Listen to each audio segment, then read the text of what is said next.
मेरे शिक्षक साथियों नमस्कार। मैं परशुराम कुमार आप सभी का एक बार फिर से अपने इस खास सेगमेंट में स्वागत करता हूं। और आज जो मैंने प्रश्न लिया है वो बिहार शिक्षक सक्षमता परीक्षा 3/3/2024 में फर्स्ट शिफ्ट में पूछा गया था। तो देखेंगे, हम शुरुआत कर रहे हैं आज का प्रोग्राम। लेकिन मेरे शिक्षक साथियों, मैं चाहूँगा कि आप ज़्यादा से ज़्यादा आप मेरे इस प्रोग्राम को अपने दोस्तों के साथ शेयर करें ताकि वो ज़्यादा से ज़्यादा लाभान्वित हो सकें। तो चलिए, मैं आपका ज़्यादा समय नहीं लेते हुए मैं अपने इस खास सेगमेंट को मैं शुरू करता हूं। और आज का मैं पहला प्रश्न आपके सामने स्क्रीन पर ये रहा और मैं पढ़ रहा हूं कि क्या ये कह रहा है और इसका सोल्यूशन किस तरह से होगा। पहला जो क्वेश्चन है वो कहता है कि complete the sentence using appropriate option. कहता है कि हाँ, ये वाला सेंटेंस पढ़िए और इसी के अनुसार जो है आपको प्रश्न का उत्तर बताना है। ये कहता है कि which tense is use to express general truth और फैक्ट्स। तो याद रखेंगे दो चीज़ यहाँ पर कहा है, जनरल ट्रूथ है ना, तो जनरल ट्रूथ रहे है ना, जनरल ट्रूथ रहे या यूनिवर्सल ट्रूथ रहे, यूनिवर्सल ट्रूथ रहे, डेली रूटीन रहे, डेली रूटीन यानी जो चीज़ हम डेली करते हैं है ना। तो इन सारी चीज़ों को बतलाने के लिए जिस टेंस का इस्तेमाल होता है वो टेंस कौन सा होता है, वो होता है प्रेजेंट इंडेफिनिट टेंस। देखिए, ए में भी नहीं है, बी सी, यानी इसका जो पहला का जो आंसर होगा वो डी होगा। तो शिक्षक साथियों, तो ये रहा, ये तो प्रश्न, इसमें भी कोई जान नहीं है, हल्का सा प्रश्न है। हाँ, मैं एक चीज़ में बार बार कर रहा हूँ कि आप हमें सपोर्ट करें। जब आप हमें सपोर्ट करेंगे तो मैं बताऊँगा कि कैसे आने वाले समय में, यानी जो सक्षमता परीक्षा जो हमारे साथी देंगे वो कैसे जो है 8 क्वेश्चंस को मिनटों में सॉल्व करेंगे। यदि आप ये 8 क्वेश्चन मिनटों में सॉल्व करना चाहते हैं तो हमारे इस सेगमेंट को देखते रहें। हाँ, और हमारे कमेंट सेक्शन में आप जाएं, कमेंट सेक्शन में आप टाइम का, आप जिस समय फ्री होते हैं वो समय अपने कमेंट बॉक्स में लिखें। मैं कोशिश करूँगा कि ज़्यादा मैं कमेंट देखूँगा, जिनका ज़्यादा परफेक्ट टाइम होगा मैं उसके बाद उस समय के अनुसार जो है मैं अपने सेशन को चालू करूंगा। और 1 घंटा को मेरा खास सेशन होगा। उस खास सेशंस में मैं आपको सिखाऊंगा कि कैसे जो है इन सारे प्रश्नों को जो है मिनटों में सॉल्व किया जाए। तो साथियों, आप हमारे चैनल को सब्सक्राइब करें, अपने ग्रुप में इसको शेयर करें और ज़्यादा से ज़्यादा दोस्तों को जो है सब्सक्राइब करने के लिए करें। शिक्षक साथियों, ध्यान रहे, क्योंकि आपकी थोड़ी सी, अगर आपने हम पर ध्यान दिया है ना, क्योंकि मैंने आपको बताया कि मेरे पास ज़्यादा सब्सक्राइबर की आवश्यकता नहीं है, मेरे को सिर्फ 300 और सब्सक्राइबर की आवश्यकता है। और ये 300 सब्सक्राइबर जैसे यहाँ जाते हैं तो मैं ऑनलाइन आकर के जो है मैं इन सारे प्रश्नों को जो है हल करूँगा। तो मैं चलता हूँ दूसरे प्रश्न की ओर। दूसरा प्रश्न देखिए क्या कहता है। दूसरा प्रश्न जो है वो कह रहा है, ध्यान देंगे, दूसरा प्रश्न कह रहा है complete the sentence using appropriate options, है ना। इसको दे करके जो है सेंटेंस भरना है। अब ध्यान देंगे, पहला चीज़ इसमें समझना कि भरना, इसमें जो है वर्ब भरना है। तो वर्ब को समझने के लिए सबसे पहले हमको समझना होगा कि वर्ब होता है कैसे, ऑक्सिलरी वर्ब जो सिंगुलर प्लूरल कैसे होता है।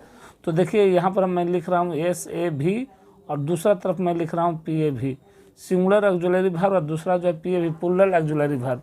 तो देखिए, इज सिंगुलर होता है, इज का प्लूरल क्या होता है, आर होता है। बाज सिंगुलर है और बाज का जो प्लूरल होता है वो क्या होता है, बेयर होता है जो है जो सिंगुलर है और इसका जो प्लूरल होता है वो क्या होता है, हैव होता है। ये चीज़ आपको समझ में आ गया होगा। और यदि ये चीज़ समझ में आ गया है तो फिर दूसरा पॉइंट यहाँ पर देखेंगे, यहाँ लिखा है the thief and the I witness, ठीक है। अब इसके अनुसार दूसरा चीज़ क्या ध्यान देना है कि अगर द प्लस नाउन रहे, क्या रहे, the plus noun plus and, ठीक है, प्लस द प्लस नाउन, देख रहे हैं, ये है। दूसरा चीज़ ध्यान देंगे कि द रहे, उसके बाद नाउन रहे, फिर एंड रहे और फिर द जो है नहीं रहेगा, सिर्फ नाउन रहेगा। अब ये चीज़ ध्यान देंगे, ये दो चीज़ ध्यान देना। अब यहाँ पर गिनेंगे कि आर्टिकल कितना है, 1 आर्टिकल और 2 आर्टिकल। जब 2 आर्टिकल रहेगा तो ध्यान देंगे कि आने वाला जो वर्ब होगा प्लूरल होगा, और यदि आर्टिकल सिर्फ एक ही के पहले लगा हुआ रहेगा ना तो आने वाला जो वर्ब होता है वो क्या होता है, सिंगुलर होता है। अभी यहाँ पर देखेंगे तो यहाँ पर 1 द यहाँ पर है और 1 द यहाँ पर है, यानी 2 द है, यानी आने वाला वर्ब जो है प्लूरल होगा। तो पहला में देखिए, अभी मैंने बताया कि जिसमें एस लगा होता है वो सिंगुलर होता है, यानी पहला तो नहीं होगा, पहला भी नहीं होगा, है ना। बी भी नहीं हो सकता क्योंकि इसमें भी एस लगा हुआ। 3 में देखिए इसमें भी एस लगा, ये भी नहीं होगा। यानी डी में देखिए, है ना, ये समझ में आ रहा है कि 2 है, इसलिए यहाँ पर क्या होगा, हैव होगा। तो ये रहा क्वेश्चन नंबर 2। तो साथियों, मैं बार बार आपसे मैं रिक्वेस्ट कर रहा हूं कि हमारे इस चैनल को ज़्यादा से ज़्यादा सब्सक्राइब करें। हाँ, आपके बच्चे अगर कम्पिटिटिव एग्ज़ाम की तैयारी करते हैं, आपके और कोई साथी हैं जो कम्पिटिटिव एग्ज़ाम की तैयारी कर रहे हैं, तो उनको भी हमारे चैनल के बारे में बताएं, क्योंकि मैं इन सारे चीज़ों के अलावा आज तक के जितने भी एसएससी के प्रश्न हैं, जो बैंक में क्वेश्चन पूछा गया, सारे प्रश्नों को मैं लेकर मैं अपने चैनल पर आ रहा हूं, और मैं सारे के सारे प्रीवियस ईयर का क्वेश्चंस मैं आपको सॉल्व करवाऊंगा, तो वो भी फ्री में। तो अपने दोस्तों को, अपने आपके जो बच्चे हैं जो कम्पिटिटिव एग्ज़ाम की तैयारी कर रहे हैं, उनको हमारे चैनल को सब्सक्राइब करने के लिए कहें, उन्हें पढ़ने के लिए कहें, क्योंकि उनको ये सारा चीज़ मुफ्त में मिलेगा, और मुफ्त में। और हमारी लिखी हमारे और दूसरी खासियत क्या है कि जो भी मैं प्रश्न पढ़ा रहा हूँ, अगर आप चाहते हैं कि सारे प्रश्नों को एक जगह अगर आप लेना चाहते हैं, तो उसके लिए भी हमने व्यवस्था किया है। हमारे स्क्रीन पर एक नंबर फ्लैश हो रहा है, उस नंबर को आप नोट करें, उस नंबर पर हमें कॉल करें। आप जब हमें कॉल करते हैं तो मैं ये सारे प्रश्न जो है वन टाइम में आपको जो है हार्ड कॉपी में दे दूँगा, ठीक है। तो अगर आपको लेना है सारे क्वेश्चंस को एक साथ, तो हमारे नंबर पर संपर्क करें। तो इस तरह से आप देखिए, मैं ज़्यादा टाइम नहीं किल कर रहा हूँ, इस तरह से आप देख लेंगे। प्रश्न नंबर 2 जो है आपका सोल्व हो गया है। अब चलते हैं प्रश्न नंबर 3 की ओर। देखिए तीसरा प्रश्न क्या कहता है, इसको समझिए, है ना। तीसरा प्रश्न भी बहुत अच्छा प्रश्न है। तीसरा प्रश्न भी सेम चैप्टर से है, complete the sentence using appropriate options. अब यहाँ पर देखिए, यहाँ पर भरने के लिए कह रहा है। अब यहाँ पर देखिए, समझिएगा, मैं आपको बार बता रहा हूँ, सिंटैक्स का क्वेश्चन है। सिंटैक्स में याद रखिएगा, यदि एक व्यक्ति रहता है, कितना व्यक्ति रहेगा? अगर एक व्यक्ति रहेगा तो सिंगुलर वर्ब का इस्तेमाल होगा। एक से ज़्यादा व्यक्ति रहेगा, एक से ज़्यादा व्यक्ति रहे या तो वस्तु रहे, है ना, तो इसके साथ आने वाला जो वर्ब होता है वो क्या होता है? प्लूरल होता है। और यदि अनकाउंटेबल नाउन रहेगा तो इसके साथ भी सिंगुलर वर्ब का प्रयोग होता है। अब देखिए यहाँ पर यू एंड आई कितना व्यक्ति है? 2 व्यक्ति है, यानी एक से ज़्यादा है, तो एक से ज़्यादा व्यक्ति रहने पर प्लूरल वर्ब का इस्तेमाल होता है। तो चलिए, पहला तो नहीं होगा, इसलिए कि एम जो है ना, एक चीज़ और याद रखेंगे कि एम का इस्तेमाल जो है सिर्फ आई के साथ होता है। आई के साथ सिर्फ एम का इस्तेमाल होता है, बाकी किसी और के साथ नहीं होता है। तो यहाँ पर आप देख रहे हैं ना, यहाँ पर आई है तो आई के साथ, लेकिन आई के साथ साथ यू भी है। यहाँ पर 2 व्यक्ति है, तो जब 2 व्यक्ति है तो इसके साथ जो है प्लूरल वर्ब का इस्तेमाल होगा, तो इसलिए इसके साथ, यानी पहला का आंसर गलत है। हैज़ बीन भी नहीं हो सकता, क्योंकि 2 व्यक्ति है, एस लगा हुआ है। तीसरा देखिए, तीसरा जो है सही है। चौथा भी नहीं होगा, क्योंकि इसमें भी एस लगा हुआ है। एकदम टेक्निक से इसको समझिए, और यदि टेक्निक से आप समझ जाते हैं तो देखिए, आने वाला जो क्षमता परीक्षा लगा ना, वो इसी आधार पर सारे प्रश्न दे रहा है। मैंने अभी तक जितना क्वेश्चन देखा उसमें 3 चीज़ से ज़्यादा क्वेश्चन है। पहला आर्टिकल, दूसरा सिंटैक्स, और तीसरा जो है चैप्टर वो है नरेशन। तो इन तीनों चैप्टर को मात्र मैं 1 घंटे में पढ़ाने वाला हूँ। तो आप चाहते हैं कि ज़्यादा से ज़्यादा नंबर लाएँ, 8 का 8 नंबर आपको आ जाए, तो हमारे इस चैनल को ज़रूर देखें और अपने दोस्तों के साथ शेयर करें, है ना। और ख़ास करके अब मैं इस चीज़ में और बता दूं, हमारे शिक्षक साथियों, यदि आपके बाल बच्चे जो कम्पिटिटिव एग्ज़ाम्स की तैयारी कर रहे हैं, तो उनको भी हमारे चैनल के बारे में बताएं, क्योंकि मैं इस चैनल पर इसके अलावा भी हमारे प्ले लिस्ट में जाते हैं, तो प्ले लिस्ट में आप जाएंगे तो हर जगह पर बना हुआ है कैटेगरीज वाइज। उसमें मैं एसएससी का question, competitive exam, SSC, bank, competitive exams, फिर और जितने भी एग्ज़ाम हो रहे हैं, सारे प्रश्नों को मैं प्लेलिस्ट बनाकर सारे को मैंने इसमें डाल दिया है, और मैं और इन फ्यूचर्स में डाल भी रहा हूँ। तो हमारे चैनल को सब्सक्राइब कीजिए, ज़्यादा नहीं, सिर्फ मुझे 300 सब्सक्राइब चाहिए लाइव आने के लिए। तो जल्दी से जल्दी हमारे चैनल को सब्सक्राइब करें, अपने दोस्तों के साथ शेयर करें। तो चलिए, मैं बढ़ रहा हूँ क्वेश्चन नंबर 4 की ओर। क्वेश्चन नंबर 4 आपका बताता है, देखिए बहुत आसान सा प्रश्न है क्वेश्चन नंबर 4। क्वेश्चन नंबर 4 क्या कह रहा है, इसको समझिए। कहता है identify the tense used in the sentence. अब ये सेंटेंस को देखना है, देखने के बाद आपको बताना है कि सेंटेंस किस टेंस का है। तो याद रखेंगे, अगर सब्जेक्ट के बाद वाज वेयर लिखा हुआ रहे, या तो V2 लिखा हुआ रहता है ना, ये सारा चीज़ अगर लिखा हुआ रहता है, तो ये सेंटेंस जो होता है किस टेंस का होता है? ये पास्ट टेंस का सेंटेंस होता है। और अगर पास्ट में भी पूछ दिया जाए कि पास्ट में किसका होता है, तो ये जो होता है वो पास्ट इंडिफिनिट का होता है। तो मेरे शिक्षक साथियों ये चीज़ समझ में आ गया होगा। तो देखेंगे क्वेश्चन नंबर 4 का आंसर पास्ट इंडिफिनिट टेंस किस में है? नंबर 1 में है, यानी क्वेश्चन नंबर 4 का जो आंसर होगा वो ये होगा। ये सारे को सब गलत हैं। तो चलिए, क्वेश्चन नंबर 4 आप समझ गए होंगे। मैं बढ़ रहा हूँ क्वेश्चन नंबर 5 की ओर। तो क्वेश्चन नंबर 5 आपका क्या कहता है, इसको देखते हैं। क्वेश्चन नंबर 5 कह रहा है कि identify the tense used in the given sentence. अब इसका टेंस आपको बताना है। तो देखिए, टेंस बताना, बाकी तो टेंस आप जानते होंगे, लेकिन याद रखेंगे, यदि कोई सेंटेंस शुरुआत ही उसका V1 प्लस ऑब्जेक्ट से हुआ हो, तो ये 2 चीज़ों में आता है। ये सबसे पहला आ जाएगा प्रेजेंट टेंस में। कौन से टेंस में आएगा? प्रेजेंट में आता है, प्रेजेंट इंडेफिनिट में आता है, या तो फ्यूचर इंडेफिनिट होता है, तब फ्यूचर इंडेफिनिट तो है ही नहीं, तो इसको प्रेजेंट में ही माना जाएगा। तो देखेंगे 5 का जो पहला आंसर हो जाए, 5 का जो आंसर होगा प्रेजेंट परफेक्ट टेंस नहीं, हाँ दूसरा आंसर में देखिए प्रेजेंट इंडेफिनिट लिखा है, यानी 5 का जो आंसर होगा वो बी सेक्शन में होगा। तो चलिए, तो ये आप समझ गए होंगे। क्वेश्चन नंबर मैं 6 की ओर बढ़ रहा हूँ। क्वेश्चन नंबर 6 देखिए क्या कह रहा है।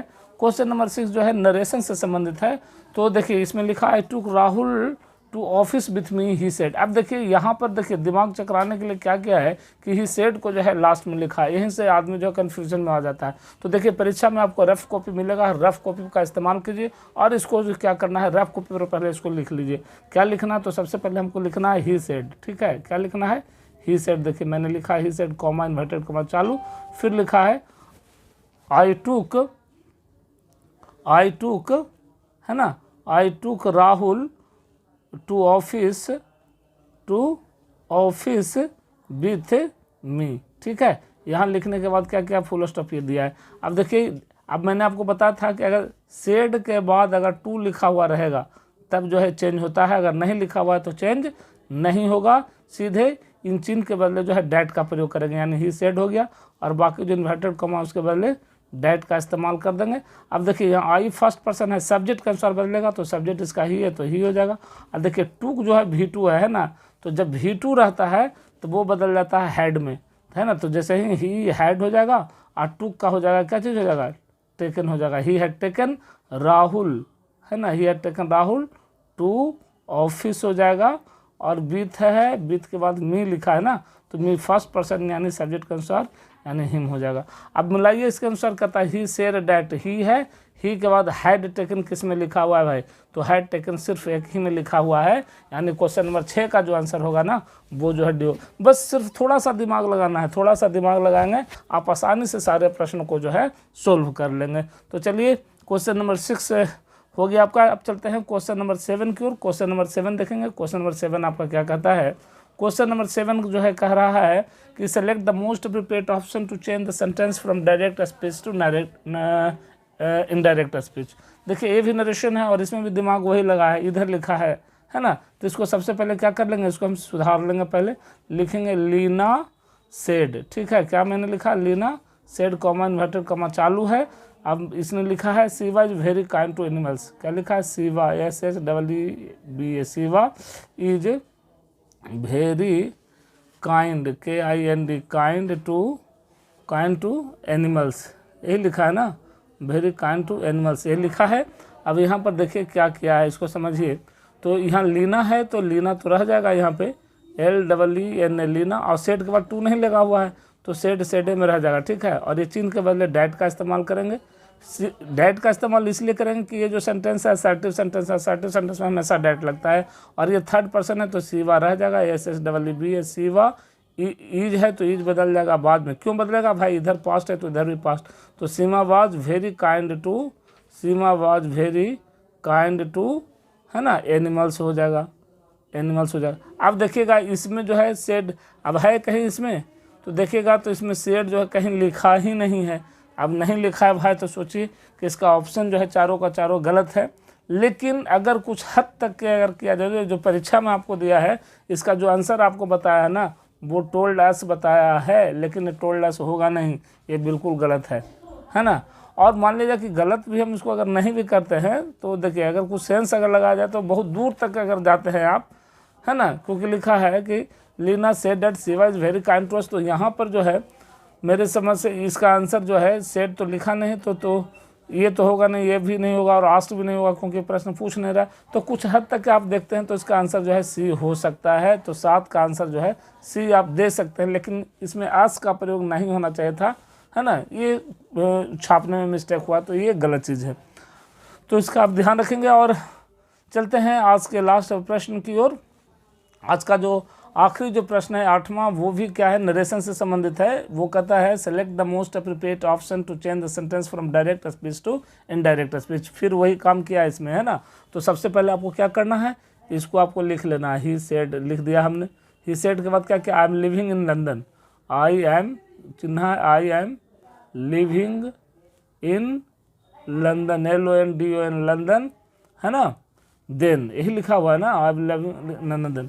अब यहाँ पर देखिए क्या कीजिएगा, ही सेड है तो ही सेड को ही सेड डैट में बदल देंगे, तो डैट हो गया। यहाँ पे आई जो है फर्स्ट पर्सन ही हो जाएगा, he was living in London, London, और लंदन के बाद क्या लिखा है, हाँ I was living in London, ये देन नहीं लिखा हुआ है ना, ये नाउ लिखा हुआ है, ये तो नाउ यहाँ पर क्या में बदल जाएगा, ये जो है देन में बदलता है।